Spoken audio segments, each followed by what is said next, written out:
RSTP News, na sua rádio de São Tomé e Príncipe.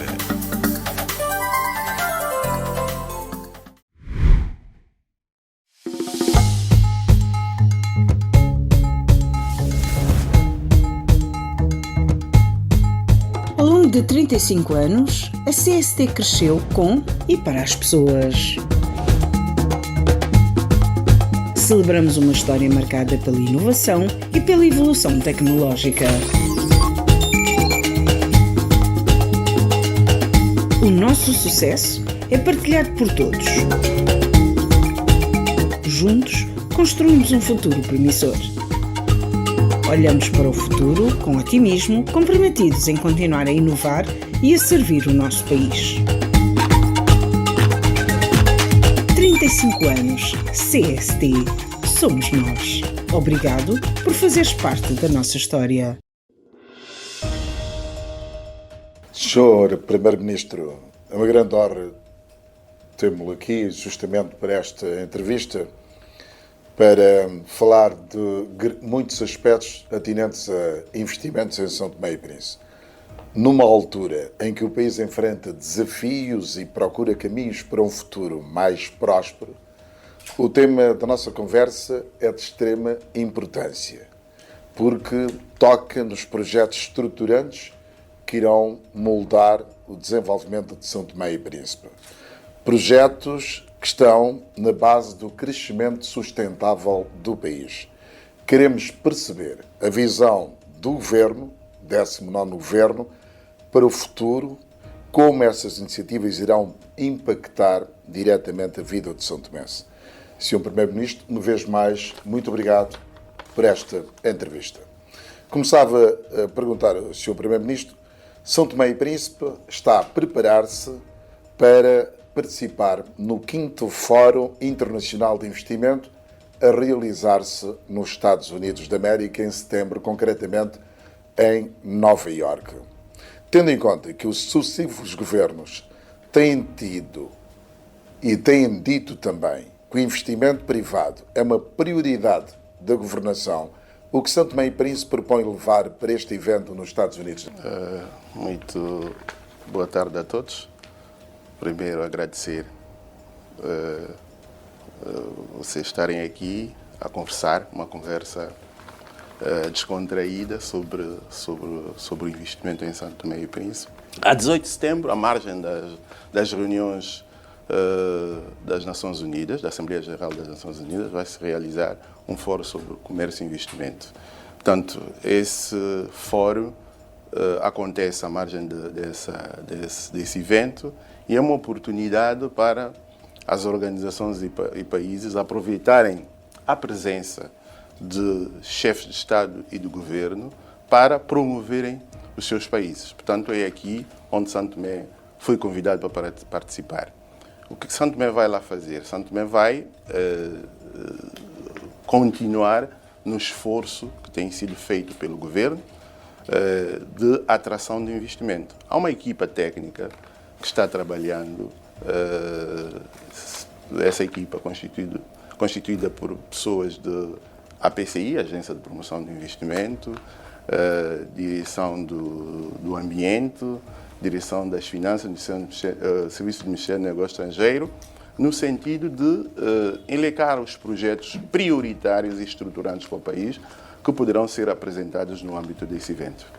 Sr. Primeiro-Ministro, pode fazer uma breve explanação sobre esses projetos e os níveis de execução? Portanto, os projetos ainda não estão em execução. São projetos que os sucessivos governos têm procurado tentar investidores no sentido de desenvolver esses projetos.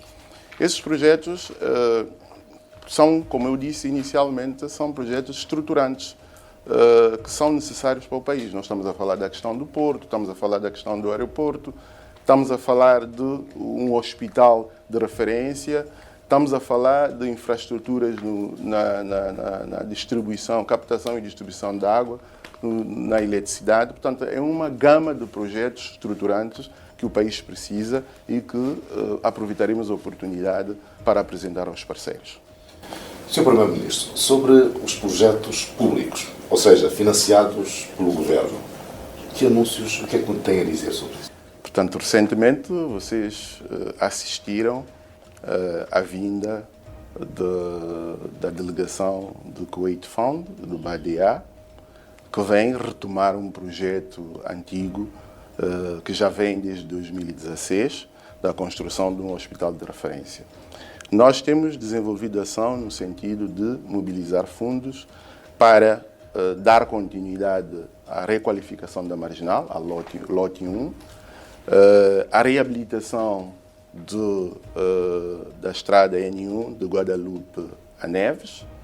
Está já em curso, portanto, pelo menos os trabalhos preparativos para a reparação das pontes Lembá e Birgoma. O governo reiniciou o projeto de reabilitação da estrada que liga Ribeira Peixe a Porto Alegre. Estamos também a preparar para reiniciar as obras que ligam Bobofuro à Desejada. Recentemente viram também através da televisão a reparação de um troço importante que liga Bombom a Caixão Grande. Por outro lado, através do projeto Priasa também, há um conjunto de projetos de infraestruturas que estão sendo preparados. A questão que se põe é que os projetos públicos muitas vezes conhecem algum atraso devido a fatores conjunturais e estruturais. E à medida que a gente vai ultrapassando tanto esses fatores, nós vamos implementando os projetos. Relativamente ao chamado investimento por nacionalidade, tem havido, ultimamente, sobretudo nas redes sociais, muitas críticas ao seu governo sobre esta situação. Pode-nos falar um pouco mais deste programa e que benefícios o país pode conseguir com o mesmo? Eu confesso que não entendo tanto ceticismo e tanta crítica à volta desse instrumento de financiamento. Porque não se trata de um improviso do 19º governo. Não se trata de uma aventura. Trata-se, sim, de um instrumento financeiro praticado em mais de 80 países do mundo e com provas concretas, com provas dadas de instrumento bem sucedido na mobilização de recursos para esses países. O 17º governo, chefiado por Dr. Jorge Bom Jesus, fez aprovar a alteração à lei da nacionalidade, incluindo a possibilidade da atribuição de nacionalidade por investimento em 2022. O 18º governo, tendo esse instrumento em mãos, organizou fóruns, realizou estudos comparativos para permitir saber qual é realmente o modelo a adotar nesse programa. Nós temos dados. Houve estudos feitos com a República Dominicana, República Dominica, em que o produto interno bruto, o instrumento nacionalidade por investimento representa cerca de 30% do produto interno bruto da Dominica. Temos Vanuatu, temos Santo Kitts, temos todas as outras ilhas com características semelhantes a Santo Tomé que têm utilizado esse instrumento de financiamento e com sucesso. Por que não Santo Tomé e Príncipe? O que nós fizemos é pegar naquilo que os outros governos fizeram, lançamos um concurso com pré-qualificação, onde participaram agentes especializados da matéria, para permitir a implementação do projeto. Regulamentamos a lei, como é que ela deve ser implementada, e lançamos o programa. Por isso é que eu não entendo o ceticismo, as críticas à volta desse processo. Bom, como é apanágio desse governo, nós estamos a primar pela transparência desse processo. Portanto, nós criamos as condições necessárias para que esse processo seja um processo transparente. Não há nada de estranho, nem nada de obscuro nesse processo. Sr. Primeiro-Ministro, na verdade, não se trata de venda de passaporte silvense a qualquer pessoa, como algumas vozes têm propagado nas redes sociais. O que tem a dizer sobre isso? Eu, como disse, e volto a afirmar, esse programa não é aquilo que as pessoas dizem. E as pessoas têm consciência disso. Têm consciência disso, têm elementos. Aliás, algumas pessoas vêm criticar, levantar dúvidas, mas há pessoas que tiveram a oportunidade de ler o documento, ler o regulamento, ler todos os passos que foram dados a nível da Agência de Promoção de Investimento, e está lá descrito todo o processo de atribuição de cidadania por investimento. Portanto, eu acho que nós estamos aqui a fazer aquilo que eu costumo caracterizar como tapar sol com a peneira. Nós temos, portanto, o programa tem uma arquitetura institucional sólida e abrangente. Vejamos, criou-se uma unidade de cidadania por investimento que recebe, instrui e decide sobre as candidaturas, gere plataforma eletrônica e base de dados segura. Está criado. Há um comitê de revisão, presidido pelo Ministério Público, com representantes do Serviço de Migração Fronteira, Ministério das Finanças, Registro Notariado e Unidade de Informação Financeira. Há uma fiscalização permanente pelo Tribunal de Contas, Banco Central e outras autoridades, como Inspeção Geral de Finanças. Há relatórios previstos no regulamento, relatórios trimestrais à Assembleia Nacional e ao Ministério Público.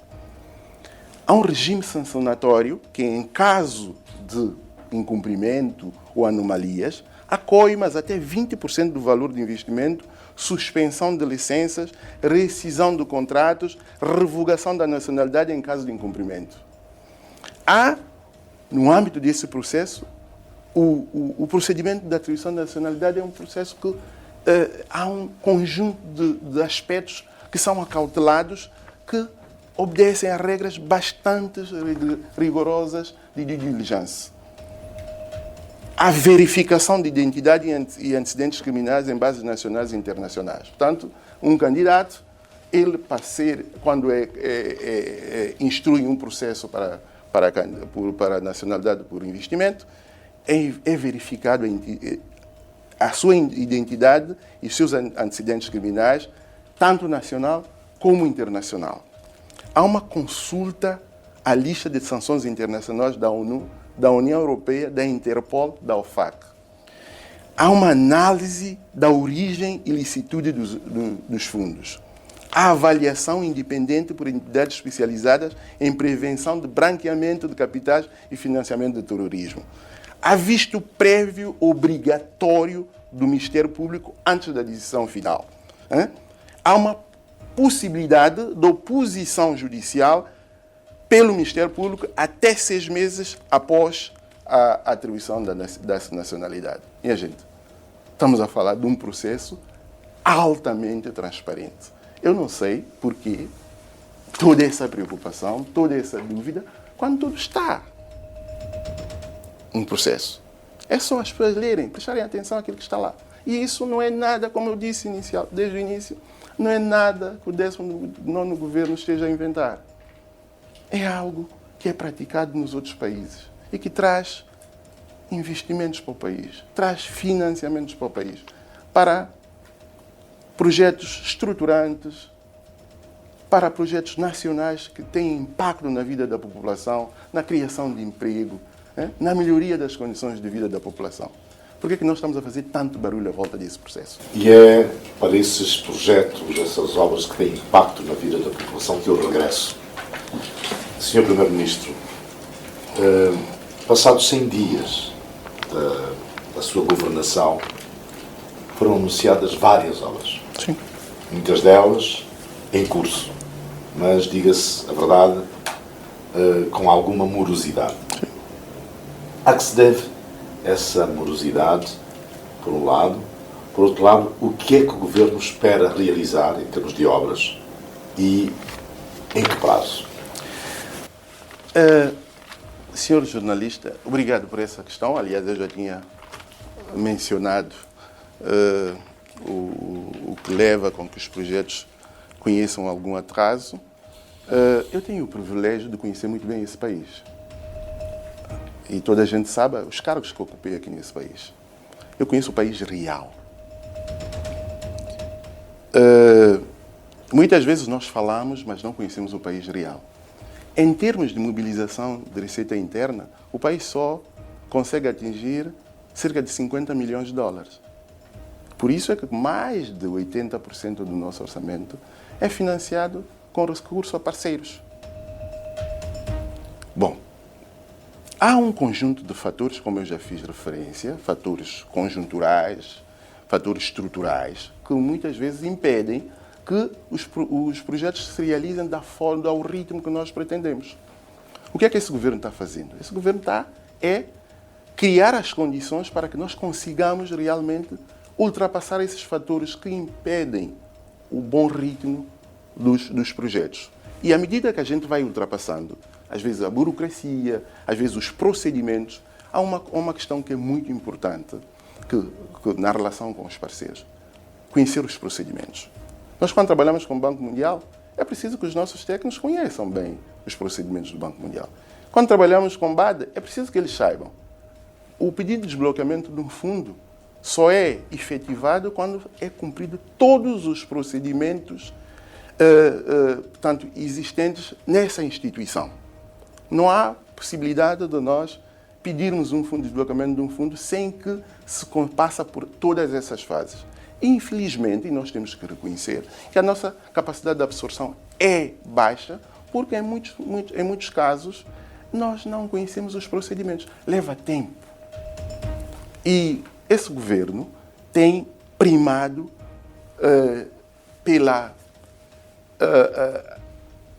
pelo entendimento dos procedimentos pelo parceiro. Uma conversa muito franca e fluida entre o país e os parceiros. E à medida que nós vamos tendo essa conversa, nós vamos ultrapassando, portanto, aqueles impedimentos que advêm dos próprios procedimentos do parceiro. E à medida que a gente ultrapassa, vamos implementando os projetos. Regresso à questão do investimento. É dado certo que investimentos sem garantia de eletricidade tendem a ser contraproducentes. Como está a situação de investimentos, sobretudo no setor energético do país? Portanto, é um processo que já começa, o processo de transição energética começou já há algum tempo esta parte. Nós estamos a trabalhar com parceiros, nomeadamente Banco Mundial e BAD, nesse processo. Estamos a criar as condições para que consigamos trazer o setor privado para o sector, principalmente no setor de produção, enquanto estamos a fazer reforma na empresa de água e eletricidade. Portanto, é preciso fazer reforma na gestão, é preciso fazer reformas profundas na cobrança, no sistema de cobrança. Por isso é que estamos a trabalhar na instalação de contadores inteligentes. Estamos a trabalhar no sistema informático do serviço e, por outro lado, também estamos a trabalhar ao mesmo tempo com parceiros, portanto, no transporte e distribuição de energia para diminuir as perdas. Vocês sabem que as perdas representam quase 40%, portanto, da energia produzida. É preciso que esse trabalho seja feito. Portanto, não é nada que as pessoas pensam que de um dia para o outro se consiga fazer. Bom, de acordo com o plano, o processo da criação das condições, da criação de um espaço de instalação de energia fotovoltaica e baterias está bastante avançado em Água Casada, com o Banco Mundial. Estamos também a investir na rede de transmissão entre Água Casada e Santo Amaro e esperemos que daqui pelo menos a um ano já haverá condições criadas para que o setor privado consiga entrar, portanto, na produção energética de eletricidade. Mas, por outro lado, é preciso manter o que nós temos. E há trabalho feito com parceiros internacionais e também com recursos internos de manutenção dos geradores existentes e ou aquisição, porque mesmo quando fizemos a transição numa produção maior de energia fotovoltaica, é preciso manter a base. O backup é preciso existir. Quer dizer, que aquela ideia que muita gente tem, que vamos acabar com a energia térmica, não. Vamos ter que ter um backup, porque a energia solar, como vocês sabem, é temporária, é preciso armazená-la, é preciso ter um backup de energia. Portanto, ao mesmo tempo que estamos a fazer a transição energética, nós estamos a manter aquilo que nós temos para permitir que nós tenhamos a produção energética e distribuição para a população de forma sustentada. Primeiro-Ministro, qual é o estado de evolução das negociações com o TERJ-STP no que toca à produção e venda de eletricidade ao governo? Portanto, nós estamos primeiro gostaria aqui de expressar a minha gratitude pela empresa também, pela sua disponibilidade em renegociar o contrato. Nós sabemos que o contrato foi assinado pelo 18º Governo, ele foi assinado num determinado contexto e ele tem realmente algumas cláusulas insustentáveis, portanto, em termos de pagamento. Até porque o acumular das dívidas durante esse tempo mostra claramente que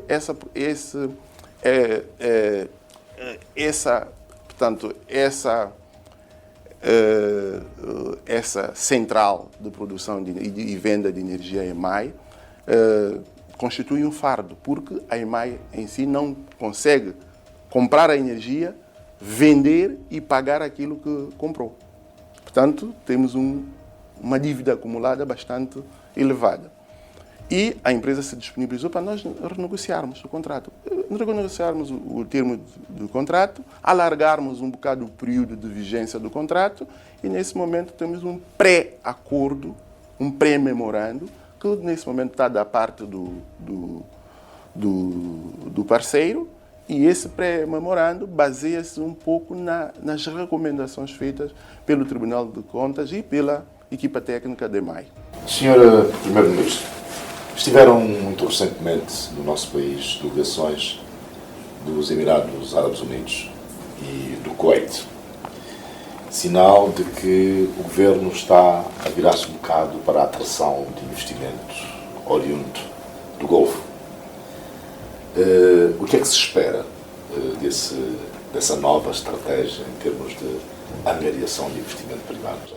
Bom, temos que separar esses dois parceiros, né? Um é que é o Kuwait Fund e BADEA, que estiveram recentemente num projeto que já vem já há algum tempo esta parte, que é o hospital, e estiveram também aqui no país parceiros como o Emirados Árabes Unidos e também Qatar. Bom, falando de Kuwait Fund, de BADEA, o projeto do hospital. Vocês sabem que esse projeto teve seu início já desde 2017. Portanto, eu tive o privilégio de ser o assinante desse acordo de financiamento. Em 2018, portanto, o projeto conheceu algum avanço técnico. Portanto, foi feito algum trabalho técnico. Em 2019, a partir de 2019, com o 17º governo, as coisas avançaram em termos técnicos, houve um trabalho feito, houve alteração do desenho do hospital, incrementou-se mais serviços no projeto, o que fez com que o projeto saísse inicialmente 17 milhões para 32 milhões e meio. Mas a coisa não avançou, parou por aí. Portanto, durante o 17º governo, os trabalhos foram feitos, o desenho foi feito, houve um aumento do valor do investimento, de 17 para 32, mas o Kuwait só garantia cerca de 17 milhões, portanto, que inicialmente foi negociado. Mas o projeto parou por aí. Veio o 18º governo, teve algumas iniciativas, mas a coisa não evoluiu também. O 19º governo o que é que fez? Logo que chegou, pegou no dossiê, fez due diligence no sentido de ver o que é que nós podemos fazer. E nós dissemos desde o princípio. E vocês sabem que esse projeto tem algo especial para mim. E vocês devem saber porquê. Então, o que nós fizemos é convidamos a Kuwait Fund e o BADEA para São Tomé. Tivemos durante uma semana uma discussão aturada com participação de todos os elementos envolventes no projeto. Estou a falar do Ministério da Saúde, estou a falar das infraestruturas, estou a falar do Ministério das Finanças, estou a falar do Ministério do Ambiente. Após 5 dias de aturadas discussões, com análises profundas, chegamos à conclusão que é mais vantajoso, nesse momento, em vez de implementar o projeto no atual Hospital Aras Menezes, levá-lo para um outro lugar. Aliás, essa iniciativa tinha sido proposta pelo anterior governo, mas a coisa não evoluiu. Mas nós, até depois de uma análise e discussão profunda técnica, nós chegamos à conclusão, vantagens e desvantagens, e chegamos à conclusão que é melhor erguermos um novo hospital em Fra-Governo. E nesse momento tivemos uma aceitação por parte dos parceiros, tanto do Kuwait Fund como do BADEA, e a bola nesse momento está do nosso lado, de criação das condições para que até o final do ano haver possibilidade de lançamento do concurso de construção dessa importante infraestrutura.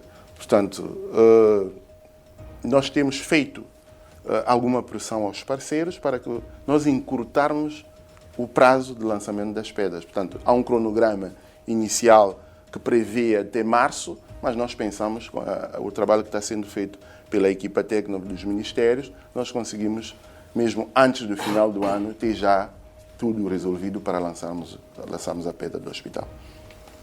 Sr. Primeiro-Ministro, considera que esses argumentos avançados por si que são fundamentais e que estão na origem do adiamento do arranque da construção do novo hospital? Maximino, eu não quero entrar em detalhes sobre esse projeto, porque se eu entrar eu vou ter que falar nomes. Por isso eu evito, eu estou a falar as fases. Portanto, ele começou em 2017, depois avançou em 2018, 2022, 22, 25. Agora, portanto, a população toda viu, estiveram cá durante uma semana, trabalho aturado, uma conferência de imprensa dada, tanto pelo governo como também pela parte dos financiadores, e nós vamos arrancar o hospital. A presença tem a ver com Emirados Árabes Unidos? Sim. Não, eu ia responder. Eu ia só responder então, a parte então do... depois fazem só. Okay. Portanto, houve uma abordagem ao Emirados Árabes Unidos e ao Qatar, e nesse momento os serviços, portanto os ministérios, estão em contato, estão a preparar os elementos para uma abordagem, para uma cooperação entre os dois países. E esse trabalho está sendo feito. No momento próprio traremos os resultados, portanto, dessa abordagem. Sr. Primeiro-Ministro, o projeto da renovação da Marginal está a revelar-se difícil no que toca à sua execução. Conhecidas que são as críticas dos especialistas e também da opinião pública sobre a construção de algumas infraestruturas, como é o caso da doca de pesca que foi suspensa, como é que o Governo está a gerir esses altos e baixos deste projeto? Bom, mais um projeto que é preciso nós termos a calma, a serenidade suficiente para explicarmos, e eu acho que, permita-me aqui de utilizar um termo muito utilizado por um colega meu nos seus artigos, que é, em vez de estarmos a lançar pedras, devíamos andar com um espelho. Porque esse projeto foi também iniciado pelo 14º governo. Mas ele foi concebido e desenvolvido, o projeto, pelo 17º governo. Tudo que está cá a ser implementado foi concebido e desenvolvido pelo 17º governo. A Casa dos Pescadores, as estradas, o tamanho das estradas, as rotundas, tudo isso foi concebido e desenhado e discutido, apresentado ao 17º governo. Foi implementado, lançado o concurso, começou 17º governo, mas culminou em 18º governo. Nós, o que temos que fazer é seguir o projeto, acompanhar e garantir a efetiva e eficiente implementação do projeto. Claro que, durante a sua implementação, qualquer projeto há esse ou aquele aspecto que tem que se acautelar. Mas é preciso ter atenção, que nós, a acautelarmos qualquer tipo de alteração que tem que ser feita, ela tem que ser discutida com o parceiro. Portanto, o financiador também tem algumas condições a colocar quando nós pretendemos alterar esse ou aquele aspecto. E é preciso também dizer às pessoas que a ótica de concessão e desenvolvimento desse projeto, se calhar não é aquela que nós estamos a pensar. É aquela no sentido de criar as condições para que a nossa marginal seja mais atrativa para os turistas. Ok? E a questão da salvaguarda é um dos aspectos muito importante para qualquer tipo de financiadores. A construção daquele espaço, portanto, foi baseado naquilo que existe atualmente, de não deixar que ninguém que ocupa determinado lugar seja retirado sem que lhe crie outras condições. Bom, chegamos a esse ponto. Chegamos a esse ponto e as críticas são legítimas. O que nos resta é, sim, mas sempre em consonância com o parceiro que é o financiador do projeto. Isso nós vamos fazer. Essa abordagem com os financiadores já foi feita? Sim, há orientações. Foi dada essa orientação ao Ministro das Infraestruturas para abordar o parceiro, no sentido de encontrarmos a forma de ultrapassar essa situação. Senhor Primeiro-Ministro, vamos agora olhar para os efeitos do fenómeno migratório. Sim. Esse fenómeno migratório tem levado ao abandono do país por muita mão de obra qualificada. E isto tem impacto na nossa vida económica, social. Eu gostava de saber como pensa o Governo responder à escassez de mão de obra qualificada no mercado cada vez mais exigente, e a demanda tem sido bastante elevada. Sim, esse tema migração realmente tem suscitado muito debate, até porque o Governo, reconhecendo a necessidade de trazer esse problema ao público, organizou recentemente um debate sobre migração consciente. Esse fenómeno de migração não afeta só São Tomé e Príncipe, afeta muitos outros países africanos, cada um da sua forma, e muito mais São Tomé e Príncipe de uma forma legal, porque o acordo de mobilidade entre os países da CPLP permitiu, sim, uma saída ou entrada das populações ou de gente desses países. Portanto, estamos a falar de Angola, Cabo Verde, Guiné-Bissau, São Tomé e Príncipe, Moçambique e os outros países. Claro que essa migração levou ou tem levado muita da mão de obra qualificada que nós temos no país à procura de melhores condições de vida nos outros países. O que o Governo tem que fazer? O Governo tem que fazer é, primeiro,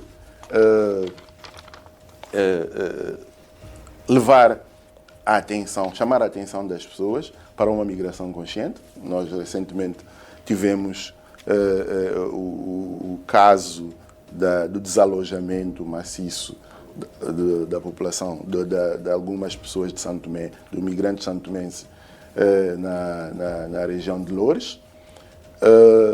Por isso, nós organizamos esse evento de sensibilizar as pessoas para uma migração consciente. Mas, ao mesmo tempo, o governo tem capacitado jovens no sentido de substituir e uma capacitação contínua através da Escola de Budo, através da Escola de Formação Profissional em Santo Antônio. Muitos nós mandamos para Portugal, mas infelizmente no âmbito da cooperação com Portugal não regressam, mas o ritmo deve ser esse, continuar a formar, a capacitar os jovens para que eles consigam suprir essa lacuna de saída de mão de obra qualificada de Santo Tomé e Príncipe para Portugal. Mas gostaria aqui de dizer que esse esforço deve ser conjunto, não só do governo, para permitir que os jovens, quando imigrem, seja uma escolha. Escolha, mas não uma fuga. Bom, nesse sentido, o governo também tem um papel importante na sua política pública de criar as condições para que as pessoas fiquem no país e não façam a escolha de imigrarem quando não têm garantias de melhoria de condições de vida fora de Santo Tomé. Santo Tomé e Príncipe. Senhor Primeiro-Ministro, o que se lhe oferece dizer mais nesta entrevista sobre investimentos no país e que mensagens gostaria de transmitir aos investidores, ou mesmo aos potenciais investidores, que pretendem investir no país ou aderir ao programa que falámos já anteriormente, de nacionalidade por investimento? Bom, o governo tem que continuar aquilo que está fazendo, no sentido de criar melhor ambiente de negócio para que o investimento direto estrangeiro seja uma realidade e com sustentabilidade no país. É preciso fazer reformas, principalmente no setor da justiça. Não é novidade para ninguém que a justiça tem sido um obstáculo ao sucesso do investimento privado no país. Então, o governo tem a obrigação de continuar a fazer reforma. Aos decisores políticos, chamar a atenção de contenção. Contenção e ter em mente que o investimento privado estrangeiro é que permite a criação de emprego e geração de riquezas. E é preciso ter uma abordagem positivista em relação aos investidores que se disponibilizam em investir em Santo Tomé e Príncipe. O governo vai continuar a criar as condições para que o investidor se sinta à vontade no país, sinta-se seguro no país e que o seu investimento esteja realmente seguro.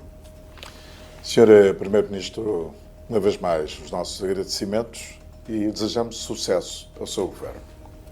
Obrigado. RSTP News, na sua rádio de São Tomé e Príncipe.